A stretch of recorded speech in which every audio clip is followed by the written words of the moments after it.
শান্তি।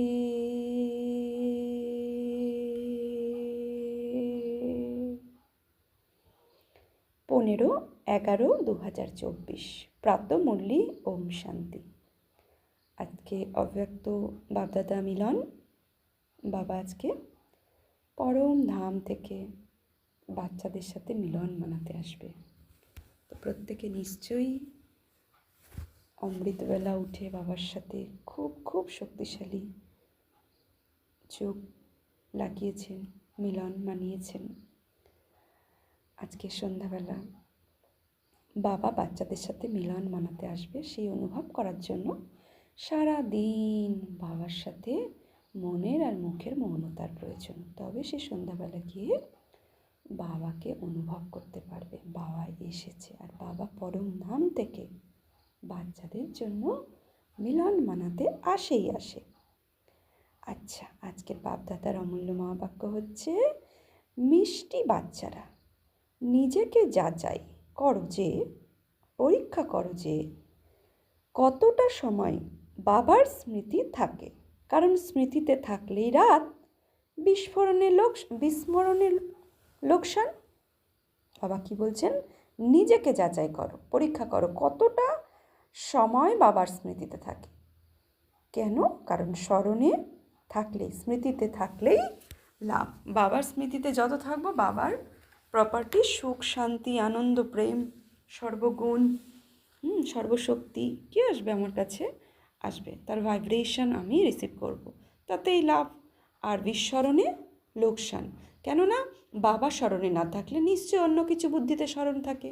তো সে কি দুনিয়া এখন তমপ্রধান, তো তার মধ্যেও তমপ্রধানতা আছে। তাহলে তমপ্রধান ভাইব্রেশন, তার যে ভাবনা, তার যে ভাইব্রেশন, তার সাথে যদি আমি জুড়ি তাহলে সেরকমই ভাইব্রেশন আমার কাছে আসতে থাকবে। তাহলে লোকসান, তাই না? তো আজকের মুরলি থেকে প্রশ্ন হচ্ছে, এই পাপাত্মাদের দুনিয়ায় এমন কোন কথাটি সম্পূর্ণরূপে অসম্ভব এবং কেন? উত্তরে বাবা বলে দিয়েছেন যে, এখানে কেউ যদি বলে আমি পূর্ণ আত্মা, তবে তা একেবারেই অসম্ভব। কারণ দুনিয়া কলিযুগী তমপ্রধান। মানুষ যে কার্যকে পুণ্যকর্ম বলে মনে করে, সেটাও পাপ কর্মে পরিণত হয়ে যায়। কারণ সে প্রতিটি কর্ম বিকারের বশীভূত হয়ে করছে, তাই না? দেহভান মানেই 5 বিকারের আহ্বান। তাহলে দেহভানে আসা মানে 5 বিকারের আহ্বান করা। তো বিকারের বশীভূত হয়েই করছে, কেননা আজ পর্যন্ত কেউ আমি আত্মা এর জ্ঞান দেয়নি। আত্মা জানা আর আত্মা মনে করে চলা অনেক পার্থক্য। তো আমি আত্মা হার ক্ষণে আত্মা মনে করে সর্বকর্ম করা, চলা, তবে হবে আমার শ্রেষ্ঠ কর্ম। তা না হলে সব কিছুই বিকর্ম হয়ে যাবে, যদি আমি দেহ ভানে এসে কর্ম করি। আচ্ছা, ওম শান্তি। এ কথা বাচ্চারা বোঝে, আমরা এখন ব্রহ্মার সন্তান, ব্রহ্মা কুমার কুমারী, পরে পুনরায় এই দেবী দেবতা।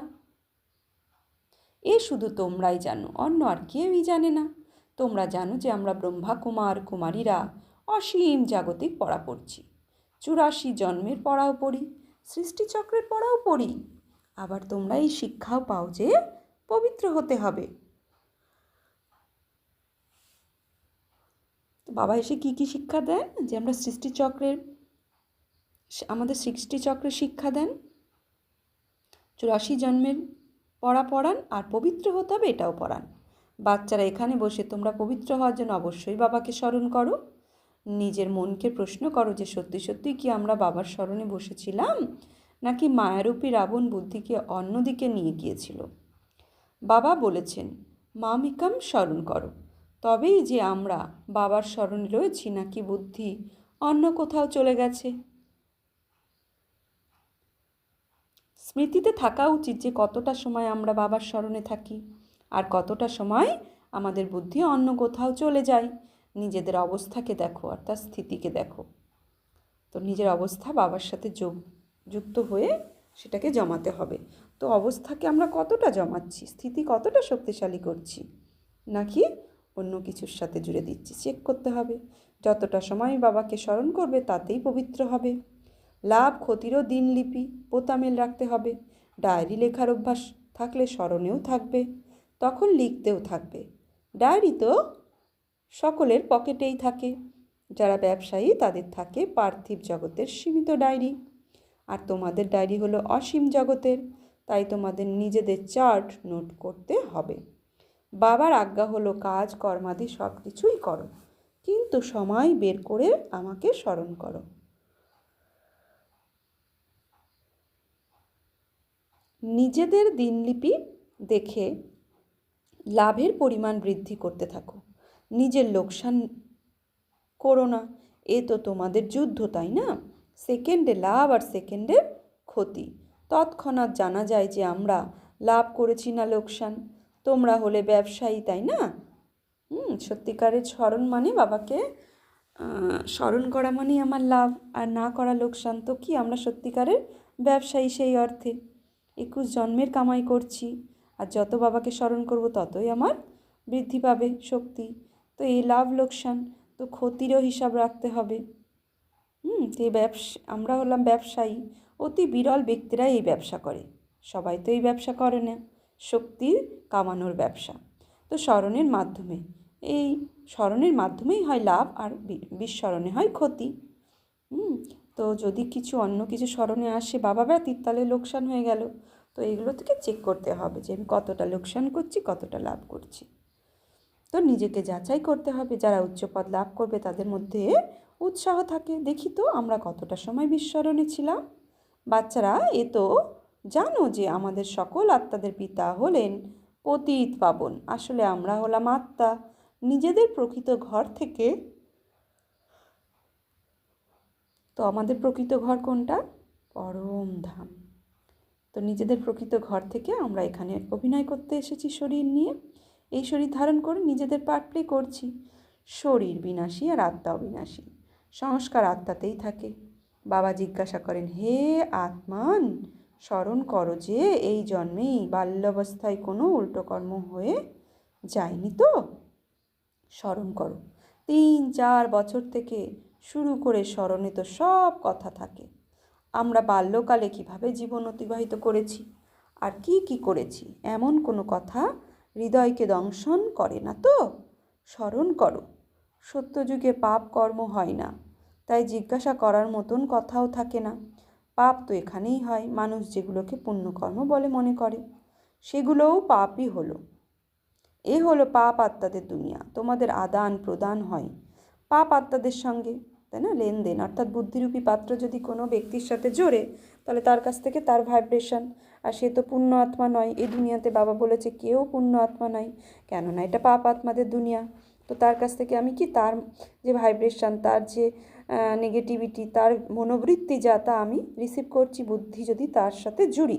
তাই বাবা বলছে হচ্ছে পাপ আত্মাদের দুনিয়া। লেনদেন হয় তোমাদের পাপ আত্মাদের সঙ্গে। এখানে পুণ্য আত্মা হয়ই না। পুণ্য আত্মাদের দুনিয়া আবার একটিও পাপ আত্মা থাকে না। পুণ্য আত্মাদের দুনিয়া কি সত্যযুগ, সেখানে একটিও পাপ আত্মা থাকে না। পাপ আত্মাদের দুনিয়ায় আবার একটিও পুণ্য আত্মা থাকতে পারে না। যে গুরুর চরণে পতিত হও, সেও তো কোনো পুণ্য আত্মা নয়। এ তো হলোই কলিযুগ, তাও আবার তমপ্রধান। তাই এখানে কোনো পুণ্য আত্মার থাকাই অসম্ভব। পুণ্য আত্মা হওয়ার জন্যই বাবাকে আহ্বান করে যে এসে আমাদের পবিত্র আত্মায় পরিণত করো। এমনও নয় যে যদি কেউ অনেক দান পুণ্য আদি করে, ধর্মশালা ইত্যাদি বানায়, তাহলেই সে পুণ্য আত্মা হয়ে যায়। না, বিবাহ আদির জন্য হলো ইত্যাদি তৈরি করে, বিবাহাদির জন্য মণ্ডপ ইত্যাদি তৈরি করে। এসব কি কোনো পুণ্যের কাজ? তা নয়। এসব বোঝার মতো বিষয়। এ হলো রাবণ রাজ্য, পাপ আত্মাদের আসুরি দুনিয়া। এসব কথা তোমরা ব্যতীত আর কেউই জানে না। রাবণ যদিও রয়েছে, কিন্তু তাকে চিনতে কি পারে? না, পারে না। শিবের চিত্রও রয়েছে, কিন্তু জানে না।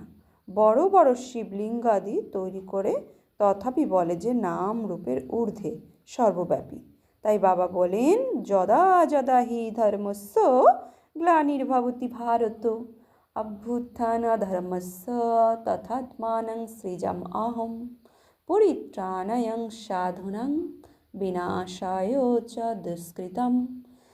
ধর্ম সংস্থাপনার্থায় সম্ভাবামি যুগে যুগে। সর্বব্যাপী যদি হয় তাহলে যুগে যুগে কে আসবেন? যখন তখন ধর্মের গ্লানি হবে, তার মানে তো সে সর্বব্যাপী নয়।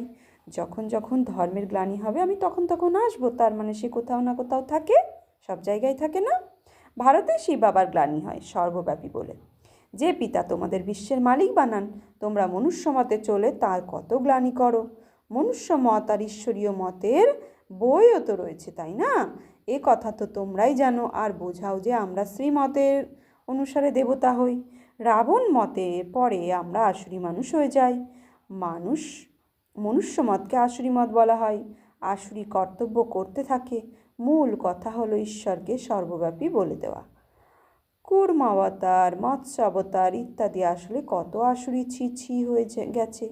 তোমাদের আত্মা কূর্ম বা মৎস্য রূপী অবতার হয় না, মানুষের শরীরে প্রবেশ করে। এখন তোমরা বোঝো যে আমরা কোনো কূর্ম মৎস্যে কি পরিণত হই?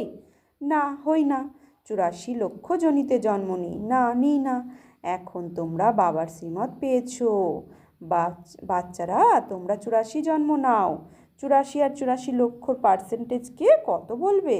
এ মিথ্যা, সম্পূর্ণ মিথ্যা। এতে এক রতিও সত্য নেই। এরও অর্থ বোঝা উচিত। ভারতের অবস্থা দেখো কি হয়েছে। ভারত সত্যখণ্ড ছিল, যাকে হ্যাভেন বলা হতো। আধা কল্প রাম রাজ্য, আধা কল্প রাবণ রাজ্যকে আসুরি সম্প্রদায় বলা হবে। শব্দ কত কড়া। আধা কল্প দেবতাদের রাজ্য চলে, অর্থাৎ সত্য আর ত্রেতা যুগ দেবতাদের রাজ্য চলে, আর দাপর আর কলিযুগ আসুরি সম্প্রদায়ের রাজ্য চলে।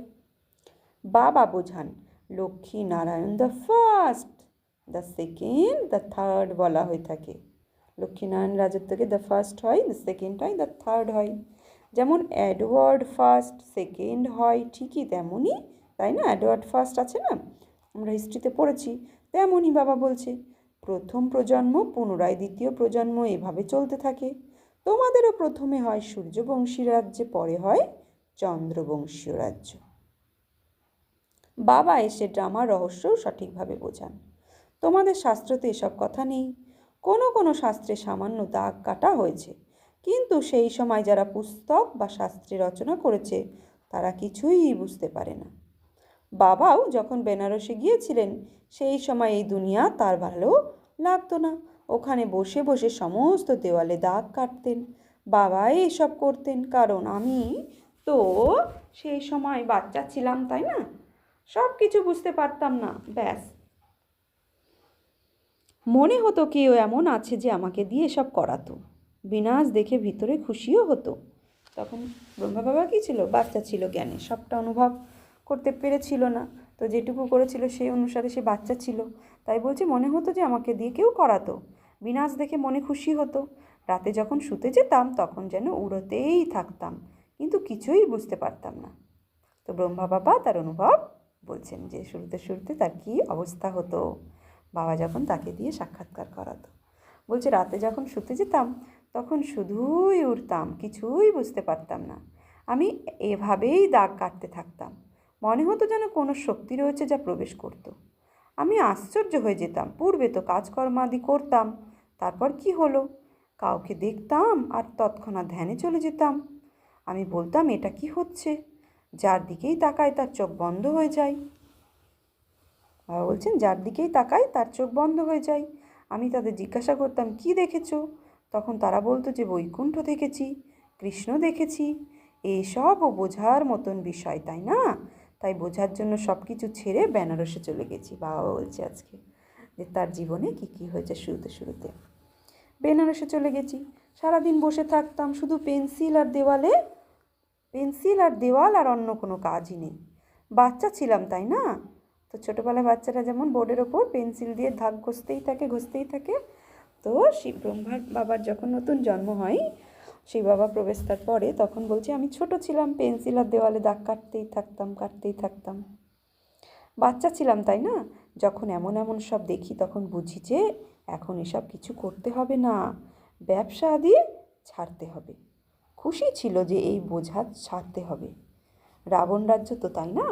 রাবণের উপরে মাথার মুকুট, গর্ধবের মস্তক দেখানো হয়েছে। তো রাবণের ওপরে মাথার মুকুটে গাধার মস্তক, একে রাবণ তারপরে মুকুট, কিন্তু তা আবার গাধার মস্তক, মানে বুদ্ধি গাধার মতো তার, তাই না? তখন মনে হয় যে এ কোনো রাজত্ব নয়, বোঝা। গাধা মুহূর্তে মুহূর্তে মাটিতে লুটিয়ে পড়ে, ধোপার কাপড় জামা সব খারাপ করে দেয়। বাবাও বলেন, তুমি কি ছিলে, এখন তোমার কি অবস্থা হয়ে গেছে গাধার মতো বোঝা মাথায় নিয়ে, এখন তোমার কি অবস্থা হয়েছে। এভাবে বাবাই বসে কি করতেন, বোঝানো চলতে থাকে।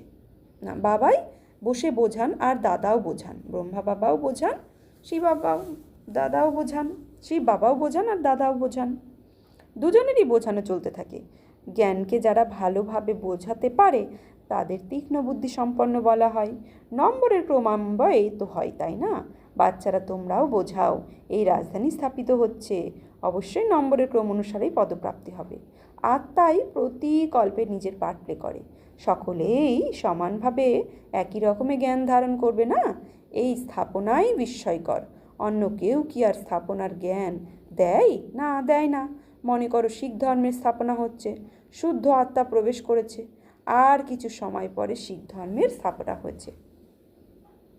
তাদের হেডকে, প্রধানকে গুরু নানক, তিনি এসে জপ সাহেব রচনা করেন। প্রথমে তো নতুন আত্মাই হবে, কারণ আত্মা পবিত্র হয়, পবিত্রকে মহান আত্মা বলা হয়। সুপ্রিম তো একমাত্র বাবাকেই বলা হয়, তিনিও ধর্ম স্থাপন করেন, তাই তাকে মহান বলা হয়। কিন্তু নম্বরের ক্রম অনুসারেই আসে। 500 বছর পূর্বে এক আত্মা এসেছিল, এসে শিখ ধর্ম স্থাপন করে। ওই সময় গ্রন্থ সাহেব কোথা থেকে আসবে? অবশ্যই সুখমণি, জপ সাহেব ইত্যাদি পরে বানিয়েছিল, তাই না? কি শিক্ষা দেন? উৎসাহ আসে মনে, তখন বসে বাবার মহিমা কীর্তন করে। এছাড়া এখন এসব পুস্তকাতীত পরে বসে তৈরি করা হয়েছে। যখন সংখ্যক অনেক হয়ে যায়, পাঠকও তো চাই পড়ার জন্য। সকলের শাস্ত্র পড়ে রচিত হয়, সকলের শাস্ত্র পরে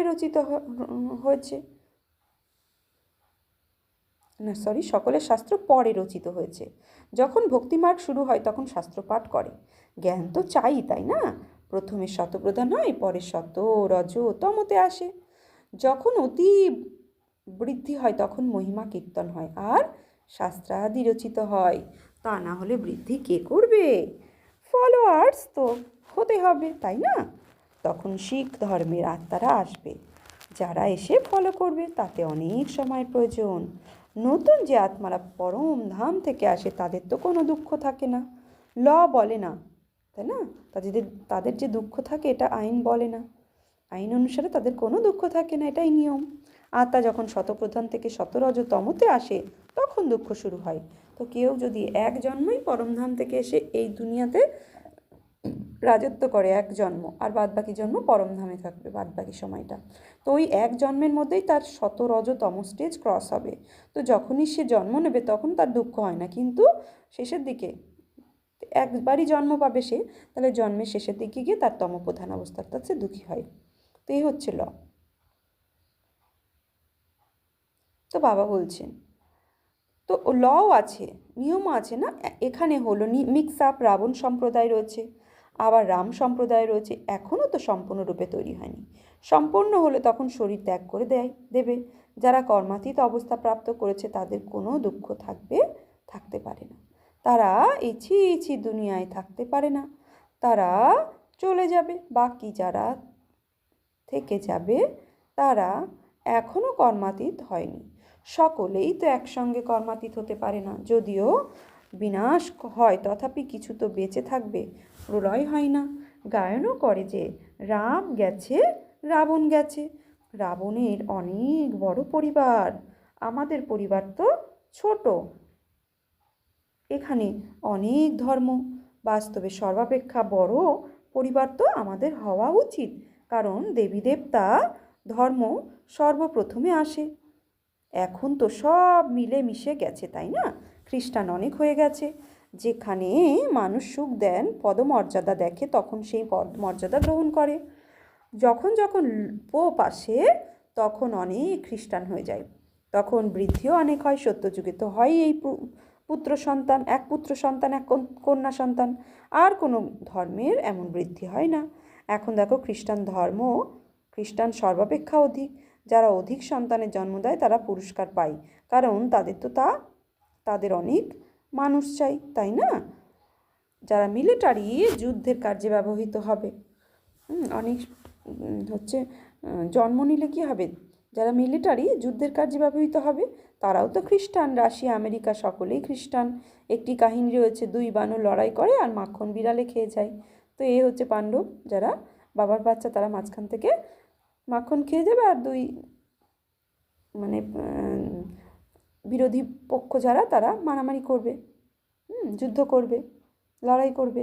তো ড্রামাও এভাবে নির্ধারিত হয়ে রয়েছে। প্রথমে হিন্দু মুসলমান একসঙ্গে বসবাস করতো, যখন পৃথক হয়ে যায় তখন পাকিস্তান নতুন রাজত্ব শুরু হয়। এই ড্রামাও পূর্ব নির্ধারিত। দুপক্ষ যখন লড়াই করে তখন দেশ থেকে বারুদ নেবে, অস্ত্রশস্ত্র নেবে, তখন তাদের ভালো ব্যবসা হবে। সর্বোচ্চ ব্যবসা হলো ওনার পরমাত্মার। কিন্তু ড্রামার ভবিতব্য এই যে বিজয় তোমাদের হবে, এটা 100% নিশ্চিত, 100% নিশ্চিত যে কেউই তোমাদের ওপর বিজয় প্রাপ্ত করতে পারবে না, বাকি সকলেই এই বিনাশ হবে। তো এই নেশা চড়া উচিত যে সমস্ত আত্মার মধ্যে তোমরা কত শ্রেষ্ঠ আত্মা, যে তো বিনাশ তো তোমাদের হবেই নিশ্চিত। বিজয় প্রাপ্ত করতে পারবে, বাকি সকলেরই বিনাশ হবে। তোমরা জানো যে মুক্তির জীবন মুক্তি আমাদের রাজত্ব হবে, যার জন্য তোমরা পড়ছো। তোমরা হলে যোগ্য, তোমরা এখন যোগ্য তৈরি হচ্ছ। বাবা কি বলছেন, তোমরা এখন যোগ্য তৈরি হচ্ছ। তোমরা যোগ্য ছিলে, এখনও যোগ্য হয়ে গেছো, পুনরায় যোগ্যতা সম্পন্ন হতে হবে। গায়নও করা হয় যে পতিত পাবন এসো, কিন্তু এর অর্থ কি বুঝতে পারে না পারে না। এ হলো সম্পূর্ণ জঙ্গল। যখন বাবা এসেছেন তখন কাঁটার জঙ্গলকে ফুলের বাগিচায় পরিণত করেন। সে বাবা আসার পরে কাঁটার জঙ্গলকে থোড়া কী করে ফুলের বাগিচায় পরিণত করে। ওটা হলো ডিটি, দেবতাদের ওয়ার্ল্ড, আর এটা হলো ডেভিল ওয়ার্ল্ড, অসুরদের দুনিয়া।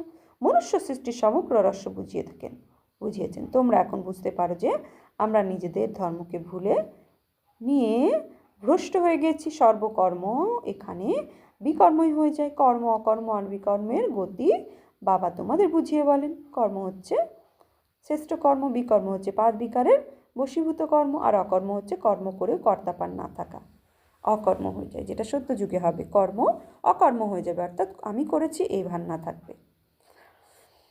তো নিশ্চিত কাল আমরা এসেছি এমন ছিলাম, তাই না? পুনরায় আজ আমরা এমন তৈরি হচ্ছি। দেবী যুগ নিকটেই রয়েছে, তাই না? বাবা বলেন কাল তোমাদের দেবতায় পরিণত করেছিলাম, রাজ্যভাগ্য দিয়েছিলাম, সেসব এখন কি করেছো?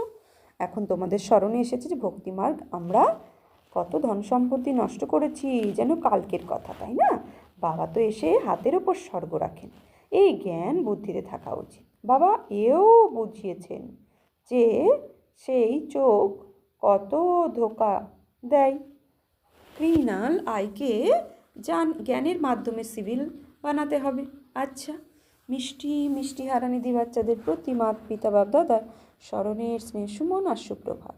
আত্মাদের পিতা তার আত্মারূপী বাচ্চাদের জানাচ্ছে নমস্কার, সুপ্রভাত, ধন্যবাদ। আমরা আত্মারূপী বাচ্চারা আত্মারূপী বাপ দাদাকে জানাচ্ছি নমস্কার, সুপ্রভাত, ধন্যবাদ। ধারণার জন্য মুখ্যসার 1, নিজের অসীম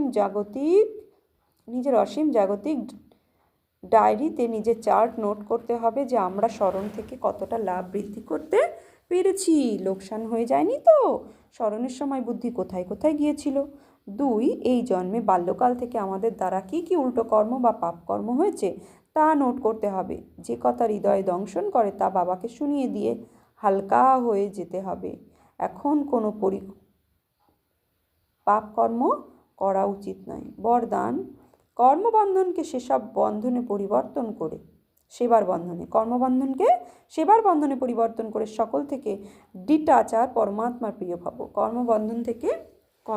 কর্মবন্ধনকে সেবার বন্ধনে পরিবর্তন করে সকলের থেকে ডিটাচ আর পরমাত্মা প্রিয় ভাব। পরমাত্মার ভালোবাসা হলো ব্রাহ্মণ জীবনের আধার, কিন্তু সেটা তখন প্রাপ্ত হবে যখন সব কিছু থেকে নিজেকে ডিটাচ রাখতে পারবে। যদি প্রবৃত্তিতে থাকো তাহলে সেবার জন্য থাকো। কখনো এটা মনে করো না যে হিসেব নিকেশ রয়েছে, কর্মবন্ধন রয়েছে। পরিবর্তে মনে করবে যে সেবা রয়েছে। সেবার বন্ধনে আবদ্ধ থাকলে কর্মবন্ধন সমাপ্ত হয়ে যাবে। সেবা ভাব নেই তো কর্মবন্ধন আকর্ষণ করবে। সে যেখানে কর্মবন্ধন রয়েছে সেখানে দুঃখের ঢেউ রয়েছে, সেবার বন্ধনে খুশি আছে, সেই জন্য কর্মবন্ধনকে সেবার বন্ধনে পরিবর্তন করে সকলের থেকে ডিটাচ থেকেও প্রিয় হয়ে থাকো, তাহলে পরমাত্মর প্রিয় হয়ে যাবে। স্লোগান: শ্রেষ্ঠ আত্মা হলো সে যে স্বস্থিতির দ্বারা প্রতিটি পরিস্থিতিকে পার করতে পারে। শ্রেষ্ঠ আত্মা হলো সে যে স্বস্থিতির দ্বারা প্রতিটি পরিস্থিতিকে পার করতে পারে। তো আজকে সমান নেব আমি পরমাত্ম প্রিয় আত্মা ভব। আজকে এমনিতেই বাবা মিলাম, তাই পরমাত্ম প্রিয় আত্মা ভবর বরদানে সারাদিনে অনুভব করবো, এই সমানে থাকবো। আচ্ছা, ওম শান্তি।